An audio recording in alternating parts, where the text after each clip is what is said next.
Salut, c'est Cyril, j'espère que tu vas bien. Je te rejoins aujourd'hui pour parler d'un livre. Alors tu vas me dire, c'est encore un livre de Spinoza. Ouais, mais là c'est un livre particulier. C'est vraiment un livre particulier. Alors c'est un livre qui a été écrit par Bruno Giuliani. C'est un agrégé de philosophie qui s'intéresse à la spiritualité et à tout un tas de choses de ce type. Et c'est quelqu'un qui cherche à être heureux manifestement et à partager les trouvailles qu'il a faites à d'autres personnes. Donc, ce livre, de quoi nous parle-t-il? Donc déjà, son titre. Ce livre, c'est Le bonheur avec Spinoza, l'éthique reformulée pour notre temps. Et c'est là qu'est la magie de ce livre, parce que ceux qui sont déjà allés lire l'éthique de Spinoza, ils savent que la forme est particulièrement aride dans ce livre, puisque l'éthique de Spinoza est écrite de manière géométrique, puisque pour Spinoza, il faut que l'éthique est une forme géométrique, puisque on ne peut pas réfuter ou on ne peut pas croire la démonstration d'un géomètre, on ne peut que la connaître, en prendre connaissance et l'accepter. Et c'est dans cette optique, dans cet esprit que Spinoza a fait l'éthique. Alors c'est bien parce que du coup, ça rend l'éthique de Spinoza particulièrement précise, particulièrement déductive et particulièrement vraie et proche du réel selon moi. Et ça la rend particulièrement intéressante, intelligente et particulièrement pratique, puisque la philosophie de Spinoza est une philosophie pratique, rappelons-le. Mais c'est pas l'objet, puisque je t'ai déjà parlé de la pensée de Spinoza dans d'autres vidéos, et je vais continuer à t'en parler puisque j'ai en projet de faire une vidéo ou un audio, je ne sais pas encore, où je parlerai des concepts de manière complète et de manière exhaustive de tout ce qui est déployé dans l'éthique de Spinoza. Donc voilà, c'est un projet assez ambitieux, mais je t'en dirai plus un petit peu plus tard. Mais là, ce livre permet justement de lire, de comprendre, d'aller dans la complexité des concepts de Spinoza et d'aller dans la synergie, dans le système de pensée spinoziste, en s'affranchissant de la forme particulièrement aride de l'éthique. Et ça, je trouve que c'est magique. Parce qu'habituellement, si quelqu'un me demande « Est-ce que je peux aller lire l'éthique de Spinoza ?»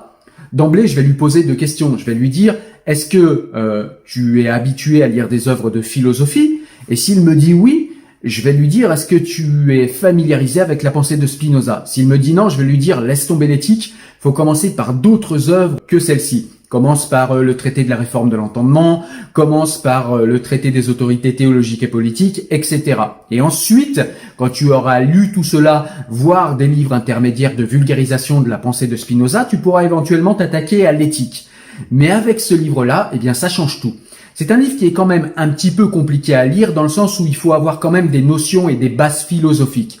Mais c'est un livre qu'on peut attaquer sans avoir rien lu et sans rien connaître de la pensée de Spinoza. Et c'est en ça que ce livre est magique, parce qu'habituellement, comme je l'ai dit, je ne conseillerais pas d'aller directement dans la compréhension, dans la lecture et la compréhension de l'éthique de Spinoza. Alors évidemment, dans ce livre, rien ne manque, il va nous parler de la préhension moniste et immanente qu'a Spinoza de Dieu, au contraire de la version, j'ai envie de dire, transcendante et anthropomorphique du Dieu des monothéistes, le barbu, vous savez, colérique, qui se met en colère, qui se fâche et qui ressemble beaucoup aux êtres humains.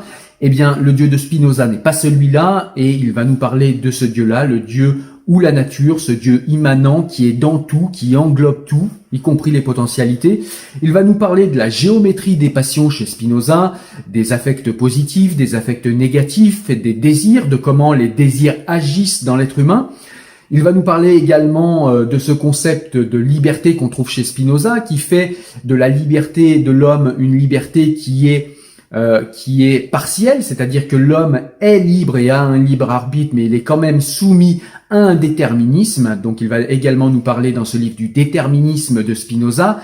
Il va nous parler, je l'ai dit, de la liberté selon Spinoza, mais de la liberté qui se comprend dans la compréhension de ce qui fait en nous émerger tel ou tel désir, telle ou telle passion, tel ou tel affect. Et dans la maîtrise, justement, des causes qui font émerger ces conséquences que sont nos désirs, que sont nos affects positifs ou négatifs. Et il va nous parler, à la fin du livre, de la manière dont on peut aller vers plus de joie, d'abord, vers plus de bonheur, ensuite, et vers la félicité totale, au final. Voilà le but de ce livre, et ce livre-là le fait d'une manière extrêmement pertinente, extrêmement poussée, extrêmement complexe, pas dans le sens compliqué du terme, je le dis dans le sens où la pensée de Spinoza est parfaitement retranscrite dans sa synergie, dans son système, dans sa complexité, dans ses nuances et dans sa magie. Donc voilà, c'est vraiment un livre que je te conseille, un livre que j'espère tu vas prendre autant de plaisir que moi à lire. Et donc pour résumer, si tu es habitué à lire des œuvres de philosophie, fonce, tu peux lire directement ce livre, même si tu ne connais rien à la pensée spinoziste, même si tu n'as jamais lu d'œuvres de Spinoza.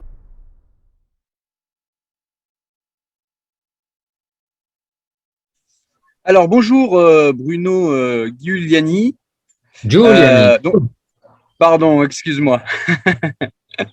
Mais du coup, je voulais t'interviewer et te recevoir sur la chaîne pour l'ouvrage que tu as écrit et que j'ai présenté la semaine dernière sur ma chaîne, qui est un ouvrage sur Spinoza et c'est l'éthique reformulée pour notre temps. Alors je te cache pas que c'est un livre qui m'a énormément plu parce que, comme je te le disais en off, l'éthique, c'est un livre qu'il m'a fallu à peu près.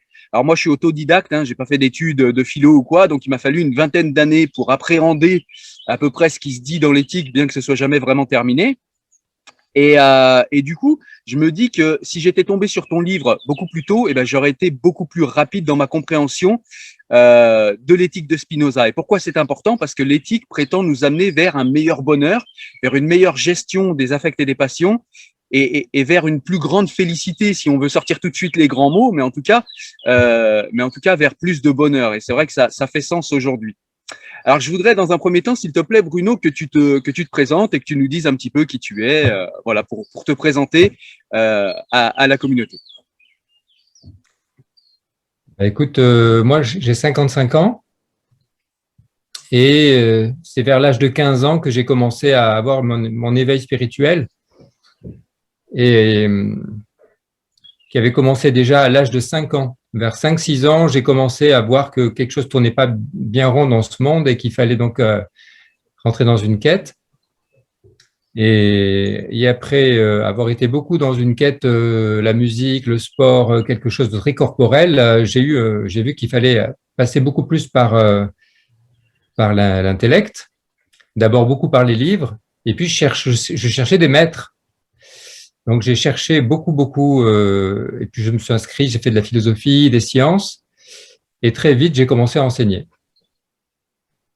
Et donc, tout en enseignant, j'ai fait ma recherche. J'ai trouvé beaucoup de maîtres. Et puis, parmi ces maîtres, quand je me suis dit, allez, il faut que j'en trouve un quand même, parce que j'étais plutôt dans l'optique de trouver le maître intérieur. Hein. Et j'étais à l'époque, je pense que j'étais en thèse de philo. Et j'avais plusieurs philosophes qui m'inspiraient, qui m'enthousiasmaient. Le plus à l'époque, c'était Nietzsche. J'ai fait une thèse nietzschéenne et en travaillant sur, puis je faisais de la biologie, j'étais en études de biologie. Ah ouais. Et puis j'ai commencé tout de suite à 18 ans, j'ai été papa parce que je voulais tout de suite être dans l'action, dans la pratique. Et puis voilà, j'ai eu 4 enfants, j'étais à Nice, j'étais dans un grand bonheur déjà, mais j'étais en quête d'une sorte de réalisation. Je décris ça dans mon dernier livre qui s'appelle L'éveil de la joie. Où c'est beaucoup plus autobiographique et je donne plutôt ma propre philosophie.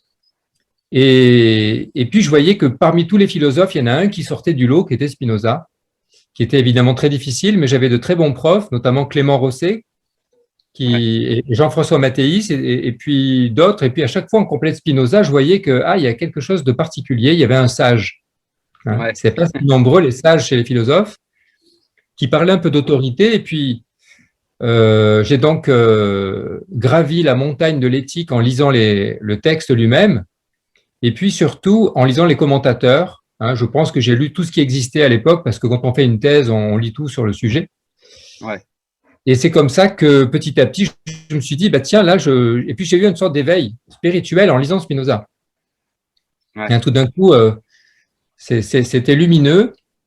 Cet éveil puis, par l'entendement en plus pour Spinoza qui est vraiment particulier, je trouve.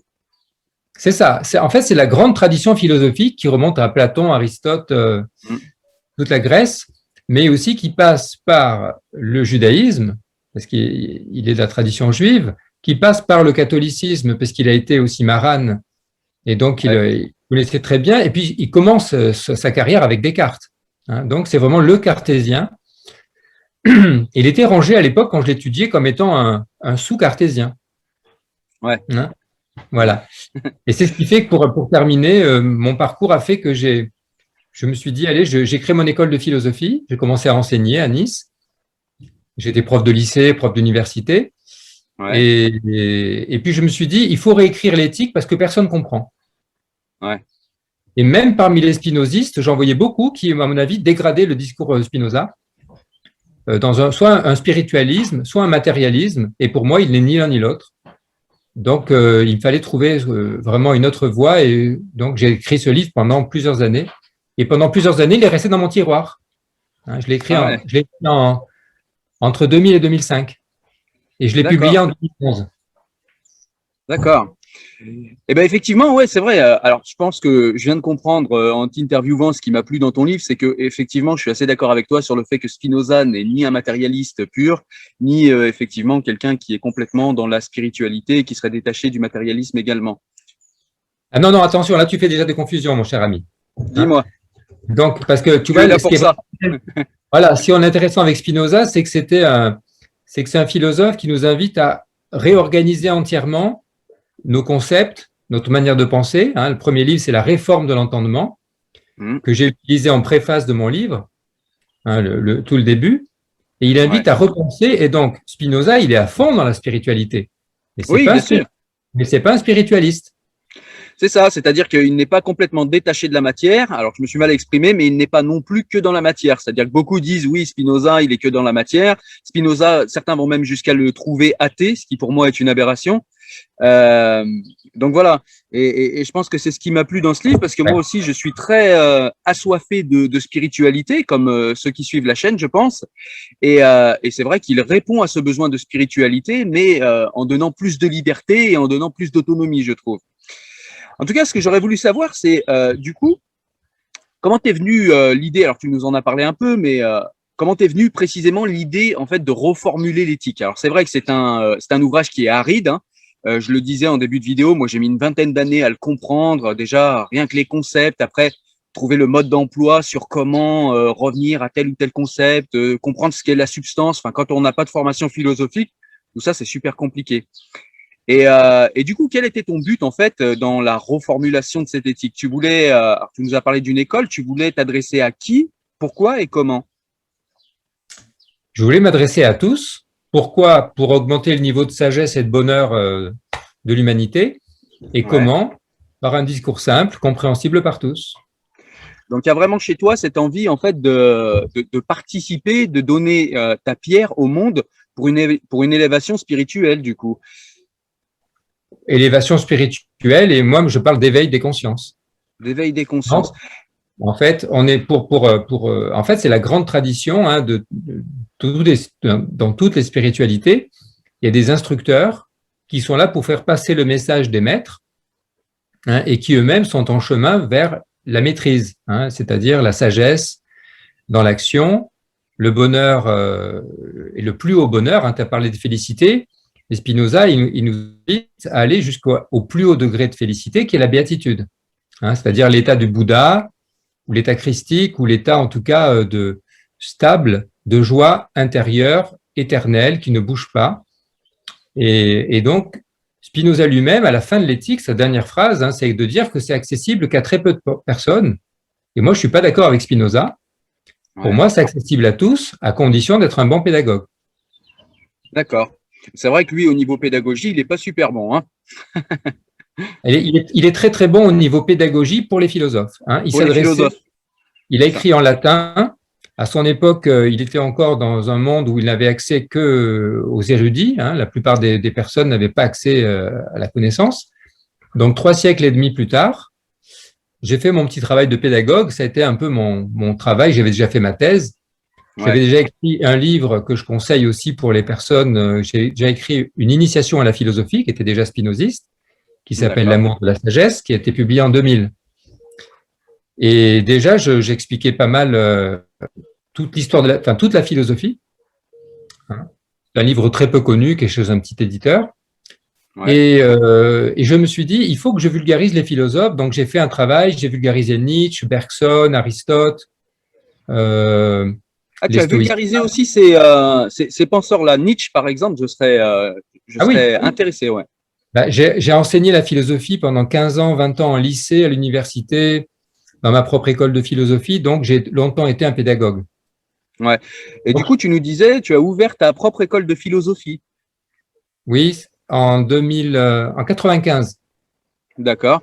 Et donc, toujours dans le même but d'élever le niveau de conscience de l'humanité, en gros. Oui, enfin, des personnes que j'avais en face de moi. Hein, Ouais. j'avais un public très hétéroclite. J'ai aussi animé des cafés philo pendant 15 ans dans des bars, des hôtels, dans les entreprises, des soirées privées. Donc, à l'époque, la philosophie était encore très peu connue, reconnue. Et puis, petit à petit, j'ai vu que la philosophie, euh, comme discipline rationnelle, était elle-même coupée de la spiritualité et moi, je les ai rassemblées. Ouais, et d'ailleurs, c'est très intéressant. Excuse-moi, je te place une parenthèse. C'est si tu peux pousser justement ta réflexion en nous expliquant justement qu'est-ce qui fait qu'on a cette, comment dire, cette explosion de l'intérêt des gens pour la philosophie, justement. Parce que les gens commencent à savoir ce que c'est. Est-ce qu'il n'y a pas aussi peut-être une disparition de la spiritualité dans la société qui fait que les gens cherchent ailleurs peut-être ce Non, pour moi, c'est le manque? contraire. Pour moi, la philosophie fait partie de la spiritualité. Hein, il faut Oui, comprendre. C'est ça l'intérêt de Spinoza et de tous les philosophes depuis Platon. Les humains sont ignorants. hmm, Donc, la seule chose à faire, c'est développer la connaissance et les aider à comprendre qu'est-ce que c'est que la spiritualité, qu'est-ce que c'est que la philosophie, qu'est-ce que c'est que la science, qu'est-ce que c'est que l'art, et les faire pratiquer.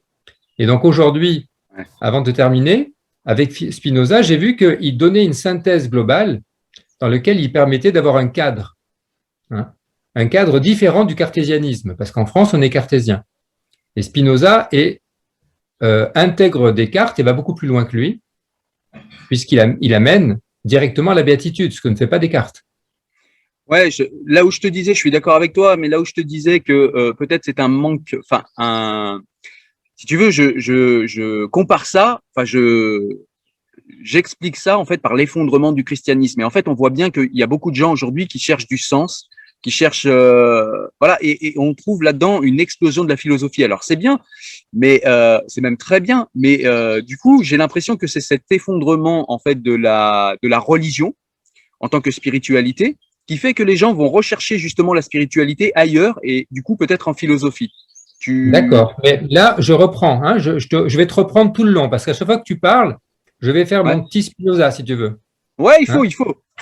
Ce qui s'effondre, c'est pas du tout la religion et la spiritualité. Ce qui s'effondre, c'est l'ensemble des idéologies. Hein. Hein. Les idéologies, c'est l'ensemble des croyances qui sont pas basées sur la compréhension intuitive. Donc, avec Spinoza, au contraire, se développe la vraie religion, la vraie spiritualité, la vraie philosophie, dont il a donné le cadre, comme Aristote avait donné le cadre avant lui. Hein. Ouais, Et donc, à partir de là, toutes les religions, que ce soit le christianisme, l'islam, l'hindouisme, le chamanisme, ou tous les ismes que tu peux imaginer qui étaient un peu séparés, retrouvent leur véritable essence et une religion universelle, une sagesse universelle, parce qu'en fait, ce que cherchent les hommes, c'est une sagesse. ouais, Hein. Le but de la spiritualité et de la philosophie, c'est le même. C'est la sagesse, c'est-à-dire le savoir être libre, heureux et réaliser notre essence. d'accord. C'est-à-dire quoi? C'est quoi notre essence? Et là, on commence à philosopher. Ok, je comprends. Donc du coup, en fait, tout cela est pour toi accessible dans chacune des religions. Simplement, le fait de mieux connaître en fait ce qu'est la spiritualité va faire s'effondrer ce que Spinoza appellerait justement la superstition, qui sont Exactement.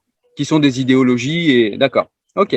Voilà. Et du coup, est-ce que tu peux nous expliquer justement à l'aune du spinozisme, quelle est à toi ta définition du bonheur? Peut-être quelle est celle de Spinoza et quelle est la tienne précisément? Moi, j'ai la même que Spinoza et qui est la même que tous les sages. Hein. Donc, on enlève même spinozisme. Tu peux l'enlever. Hein, il n'y a pas d'idéologie spinoziste, il n'y a pas de croyance Spinoza, il n'y a pas d'école. puisque Spinoza, il nous aide à devenir libres. Donc, Ouais, à penser c'est par antinomique. nous-mêmes. Hein, et donc, de la même manière qu'il n'y a pas de christianisme, il y a la parole du Christ. Hein. Ouais. Et donc, la parole du Christ, la parole de Spinoza, la parole de Bouddha, pour moi, c'est la même parole. Donc, on enlève tous les ismes, toutes les idéologies, les croyances, et il vient une connaissance immédiate et directe de la vérité. Par exemple, qu'est-ce que le bonheur? Il suffit de… Un enfant peut le savoir à l'âge de 6-7 ans, tu lui demandes qu'est-ce que c'est que le bonheur, il le sait très bien. C'est une joie complète et stable, qu'on appelle, et infinie, on va dire, hein, qui ne bouge pas. Quoi qu'il arrive dans le monde, on reste dans la joie. Cette joie ne bouge pas, elle s'appelle la béatitude. Ouais. Et évidemment, plus on est dans la joie, plus on est heureux. Plus on est heureux, ouais. Et du coup, comment alors après, j'invite les gens à lire ton livre. Hein, ils auront une compréhension parfaite de comment arriver à cette joie.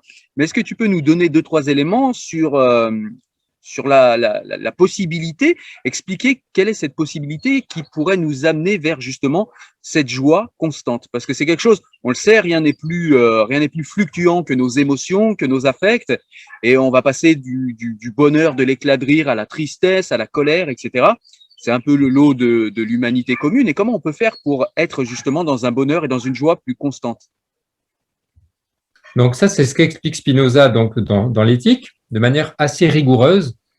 Et j'ai essayé de traduire en langage simple, tout en gardant la rigueur de Spinoza.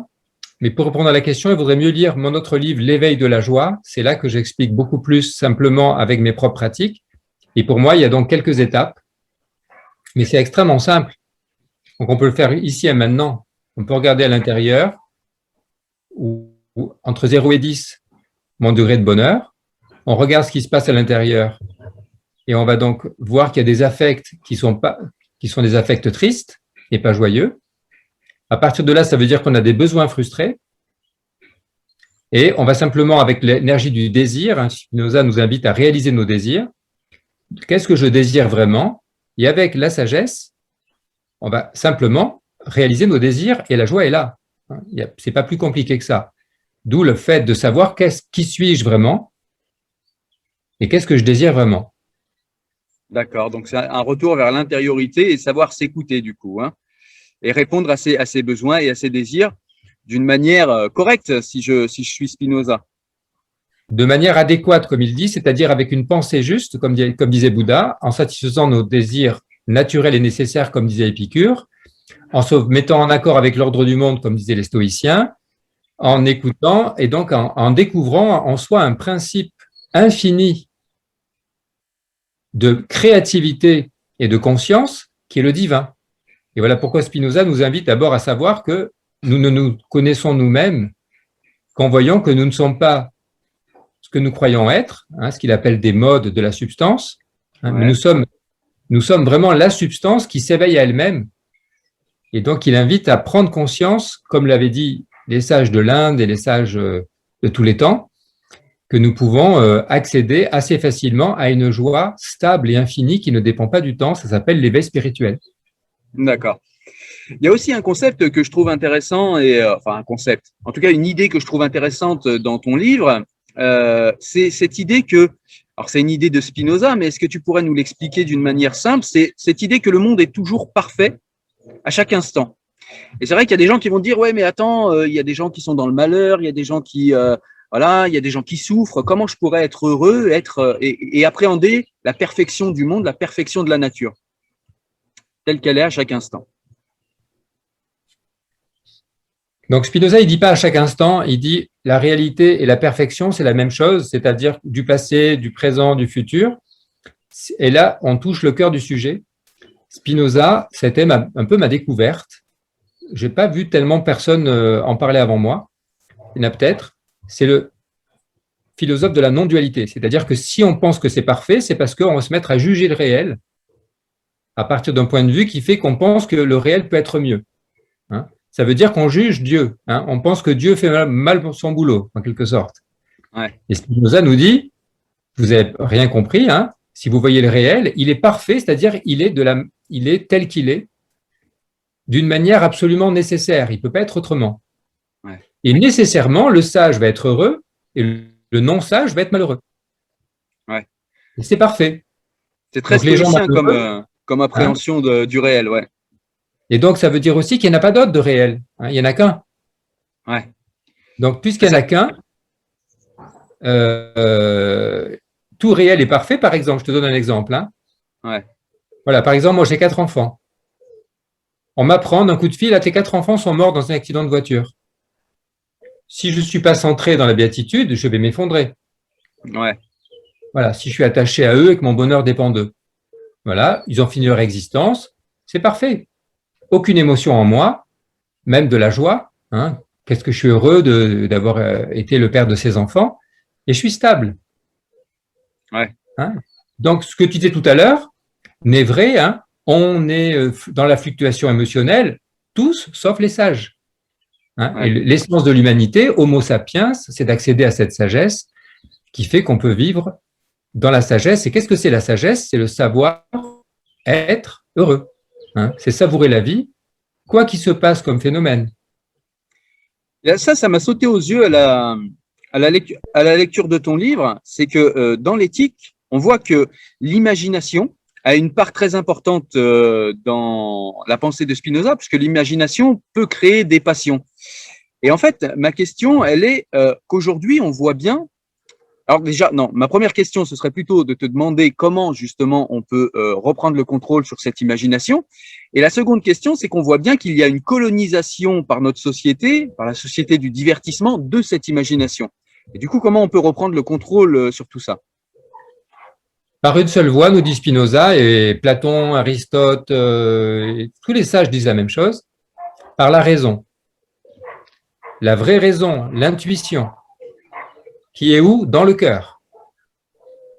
Et à partir de là, l'imagination maîtresse d'erreurs et de fausseté, comme dit Pascal, devient une imagination créatrice rationnelle, qui est l'inspiration des créateurs. Et voilà pourquoi Spinoza nous invite à développer notre imagination créatrice. Mais il le fait à son époque dans un petit livre dans lequel il a simplement le cadre. Et 3 siècles après, on a toute la philosophie, les sciences et les arts qui nous permettent d'imaginer le monde d'aujourd'hui. Tu parles de la manière dont Spinoza envisage Dieu. On en a parlé un petit peu là, mais rapidement. J'aimerais qu'on développe ça. Il y a beaucoup de gens qui ont lu Spinoza et qui disent que Spinoza est un athée rentré, un athée qui se cache, alors que toute son œuvre est parcourue par Dieu. C'est d'ailleurs l'avis de Frédéric Lenoir, qu'il n'est pas athée, mais on a des gens comme, je crois, Robert Mizrahi, qui pensent qu'il est athée. Ouais. Ouais. Donc, en effet, moi, je pense que Robert Mizrahi, qui est un ami, qui a pris le parti de Sartre, il a pris le parti de vouloir être sartrien. Donc, lui, il est athée. Et donc, pour moi, il passe à côté de la dimension majeure de Spinoza, qui est sa mystique. Spinoza est un mystique rationnel. Frédéric Lenoir, c'est d'ailleurs un ami aussi, c'est à mon contact qui s'est mis à Spinoza, c'est en découvrant lors d'une émission sur Racines du ciel, il connaissait bien sûr un petit peu. Et donc, Frédéric, dans ses livres, d'ailleurs il me cite un petit peu, parce que il a eu cette compréhension que oui, Spinoza peut être associé aux grands mystiques hindous comme Mananda Mahi, par exemple. Dans son chapitre sur le bonheur, il en parle. Et donc, en effet, Spinoza dit que tout est Dieu. Il n'existe que Dieu. Donc, ceux qui disent qu'ils sont athées n'ont rien compris à Spinoza, pour moi. Pourquoi? Et c'est parce qu'ils n'ont pas eu l'expérience de la béatitude. Tant qu'on n'a pas l'expérience béatitude, on n'est pas un mystique. Donc, Sartre et Mizrahi ne sont pas des mystiques. Ce sont des très bons philosophes et qui, pour moi, sont des infraspinozistes ou spinoziens. Et seuls les mystiques, ceux qui vivent l'expérience du divin, la béatitude, peuvent comprendre de quoi ils parlent. Sinon, leur entendement ne peuvent pas saisir les concepts de Spinoza. Spinoza, il n'envisage pas Dieu, il définit Dieu. Dieu, nécessairement, c'est la substance infinie au sein de laquelle tout se crée en permanence. Donc, c'est une transcendance dans l'immanence. C'est-à-dire qu'en ce moment, qui te parle? C'est Dieu à travers Bruno, et qui écoute, c'est Dieu à travers Cyril. Et qui nous écoute, c'est le divin Alors, quand on dit Dieu, hein, c'est l'être infini que moi, personnellement, et c'est là ma grande innovation, hein, j'ai amené, à part la vulgarisation, j'ai amené une innovation, c'est que moi, je trouve qu'il faut l'appeler ni Dieu, ni la nature, parce que la nature, c'est un terme matérialiste, Dieu, c'est un terme spiritualiste, et c'est encore duel. Et quel est le terme non duel que tout le monde comprend? C'est la vie. Ouais. Dieu, c'est la vie. Ouais, la vie. Ou le dieu cosmique, comme disait aussi Einstein, ça me parle, moi, ça, la substance ou l'énergie primordiale, voilà. Voilà, on peut. Après, les mots ont chacun leur intérêt, et comme les taoïstes, un Dieu, il n'utilise même pas, il utilise le Tao. Ouais. Ou les Juifs, hein, il y a ce terme, hein, Yahvé, hein, et le tétragramme, qui fait que c'est l'indicible, c'est l'innommable. Ouais. Donc, ça veut dire que c'est pas du fini. Dieu, c'est l'infini qui se manifeste dans du fini. Et toutes les philosophies se réunissent dans une seule sagesse. Et Spinoza, je le vois comme une sorte d'entonnoir, tu vois, qui fait que toutes les pensées partielles, les philosophies partielles, arrivent à une philosophie unifiée. Et Bergson, qui est un de mes grands inspirateurs, avec Nietzsche, il dit tous les philosophes, les vrais philosophes, ont deux philosophies, la leur, hein, et celle de Spinoza. Ouais, je connais cette citation, effectivement. Pour Spinoza, le corps et l'esprit sont en interaction, ils sont en parallèle. Du coup, cette question, comment peut-on atteindre la béatitude et être dans le bonheur quand on a une souffrance physique, genre une maladie chronique ou quelque chose de physiquement désagréable? Est-ce qu'il est possible quand même d'atteindre la béatitude quand on souffre de ce genre de choses? Évidemment, alors, il y a deux cas. Si tu souffres, c'est que tu n'es pas dans la béatitude. Quand tu es dans la béatitude, il n'y a plus de souffrance. Il n'y a plus de souffrance. Il peut y avoir des douleurs physiques, mais elles vont être accueillies. C'est comme si tu mets une petite goutte d'acide dans un verre, ton verre, il va être acide. Mais si tu le mets dans l'océan, la goutte d'acide, elle va être accueillie. Elle ne va pas du tout perturber l'océan. Hein? D'ailleurs, à quoi on reconnaît un sage, un vrai sage, c'est qu'il est dans une sérénité parfaite, même s'il est dans une grande douleur. Hein. On connaît par exemple des cas de très grands sages qui ne sont pas du tout affectés par quoi que ce soit de douloureux sur le plan corporel ou sur le plan psychique. Hein. Le corps et l'esprit, nous dit Spinoza, c'est en fait deux manifestations d'une seule réalité. Donc même le corps n'existe pas, même l'esprit n'existe pas en soi. Ce qui existe, c'est un être qui se perçoit comme corps ou qui se perçoit comme esprit. Ouais, tout à fait. Attends, je termine. Et cette dualité, c'est avant l'éveil spirituel. Quand on s'éveille, on s'aperçoit qu'en fait, il n'y a que l'un. Il n'y a que l'un. Ouais, il n'y a que la substance dont l'esprit et le corps sont deux modes différents. Voilà, et dans le monde des idées, dirait Platon, et le monde des corps, ne sont que des manifestations d'un seul monde. Ouais. Je suis en train de découvrir Platon, effectivement, il est très intéressant. Du coup, je voulais aussi t'amener sur ce point qui est souvent abordé quand on parle de Spinoza, puis même dans la vie en général, dans l'atteinte de la sagesse, c'est qu'en est-il de notre libre arbitre? C'est aussi quelque chose qui est une question dans les religions, voilà, ce rapport entre le destin, pas le destin, quelle est notre, nos prises, quelles sont nos prises sur ce destin ou pas? Comment tu vois, comment tu envisages les choses? Alors, donc, comme l'explique Spinoza, comme l'avait déjà dit Bouddha, comme le reprend Nietzsche, et comme tous les sages le disent, il n'y a aucun libre arbitre. Pourquoi? Parce qu'à chaque fois qu'un être humain prend une décision, c'est qu'il a une pensée liée à un affect, et il va nécessairement prendre la décision dont l'affect est le plus joyeux. Voilà. Et donc nécessairement, il n'y a pas de libre arbitre, il y a une libre nécessité, comme je le répète depuis 20 ans dans tous mes cours. Et donc ceux qui ne comprennent pas ce que c'est le libre arbitre, hein, qui disent « mais non, on a un libre arbitre », ben, alors, parce que c'est une croyance qui vient de quoi? Qui vient de Descartes et qui vient avant de Saint-Augustin, Saint-Thomas, donc des penseurs qui ont mis sous ce terme l'idée que l'homme a un pouvoir de création. Mais ce n'est pas un pouvoir de libre arbitre. Il n'y a pas un arbitre qui dit, tu vois, comme je fais un coup franc, est-ce que je fais penalty ou pas penalty? Ouais. Donc, ça veut dire que le terme de libre arbitre en français, il fait croire que la liberté, c'est arbitraire. Non, la liberté, c'est le fait d'agir sous la conduite de la raison pour faire ce qui est réellement bon pour soi et nous donne de la joie. Voilà pourquoi liberté, égalité, fraternité, très bien.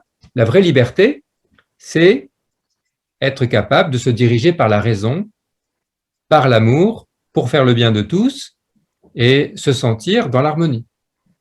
D'accord. Bon, c'est très clair. C'est très clair. Merci beaucoup. Il y a aussi quelque chose qui, alors que moi j'écoute beaucoup autour de moi, beaucoup de gens me parlent de cette question-là, c'est la fameuse question du sens de la vie. Qu'en pense Spinoza, cette affaire de sens? Est-ce qu'il y a, comment dire, un sens à la vie? Alors c'est une vaste question, hein, la poser comme ça de but en blanc, c'est peut-être pas facile, mais est-ce qu'il y a un sens à la vie ou est-ce qu'on doit créer nous-mêmes un sens à notre vie? Bon, c'est un peu la question tarte à la crème, en effet, mais qui est centrale. Spinoza, il en parle pas parce que cette question, elle émerge avec Nietzsche au XIXe siècle. Jusqu'au XXe, XIXe siècle, tout le monde sait qu'il y a un sens à la vie. On ne va pas se poser la question, c'est évident. Hein.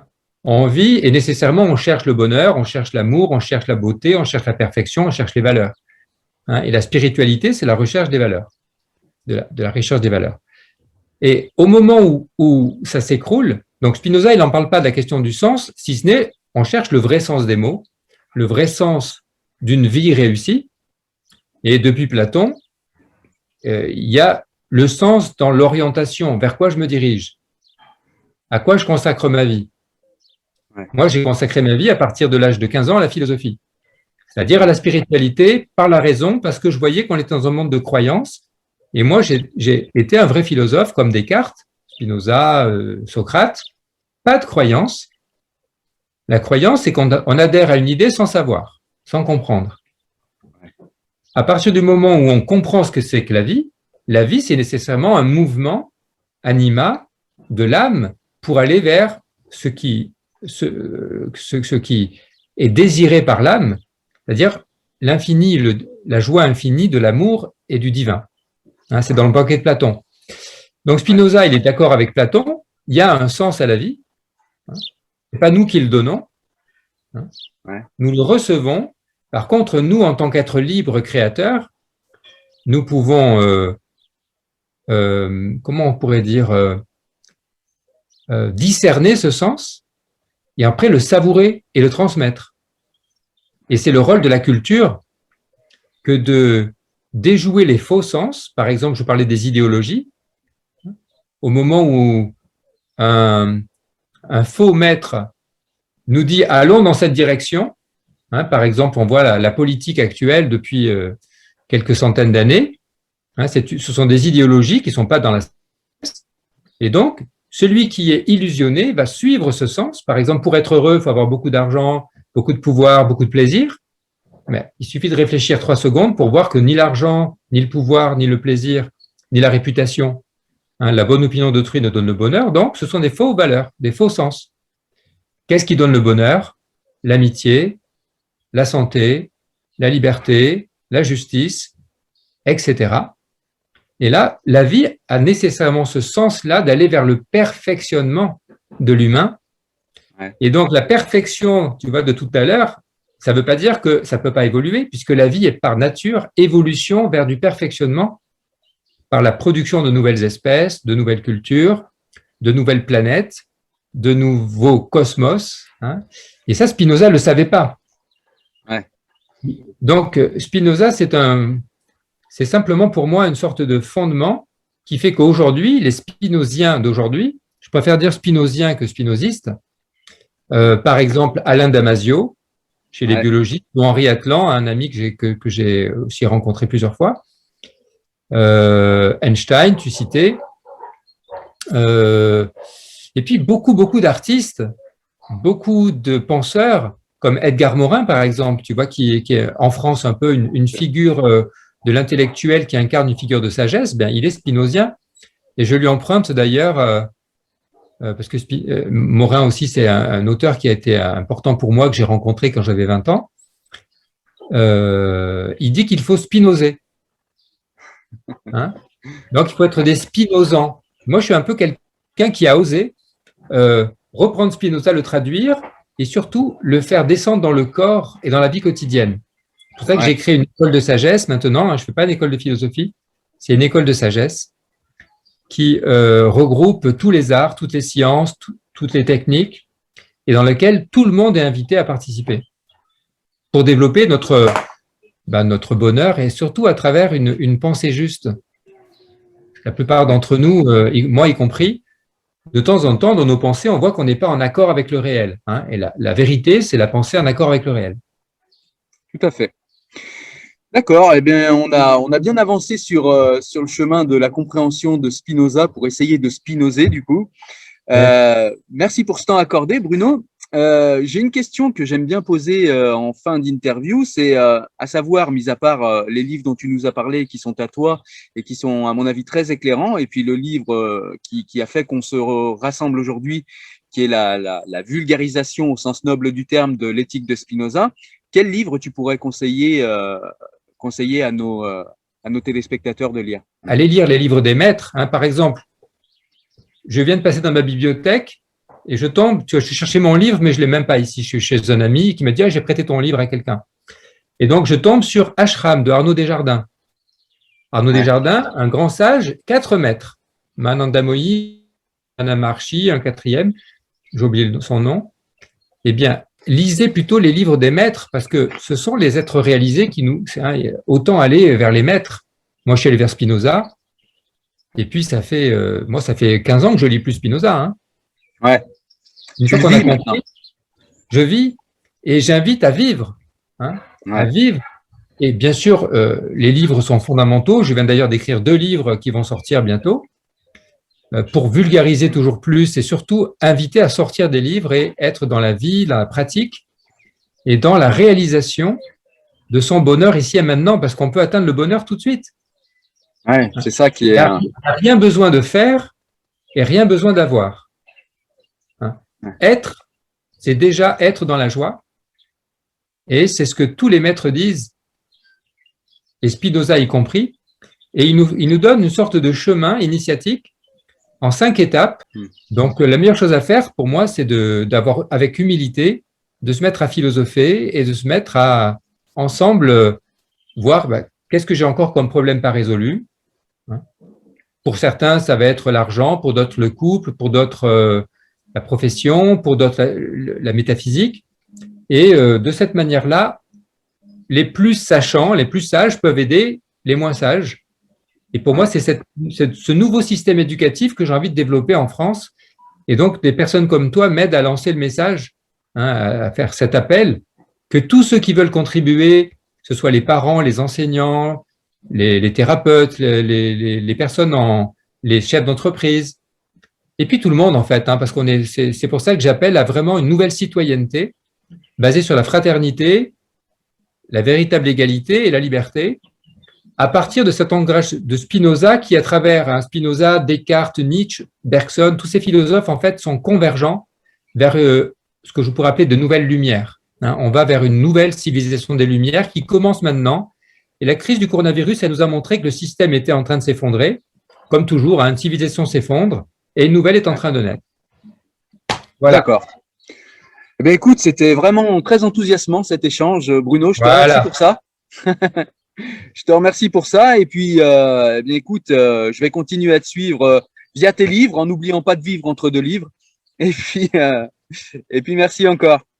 Merci à toi, Cyril. Merci.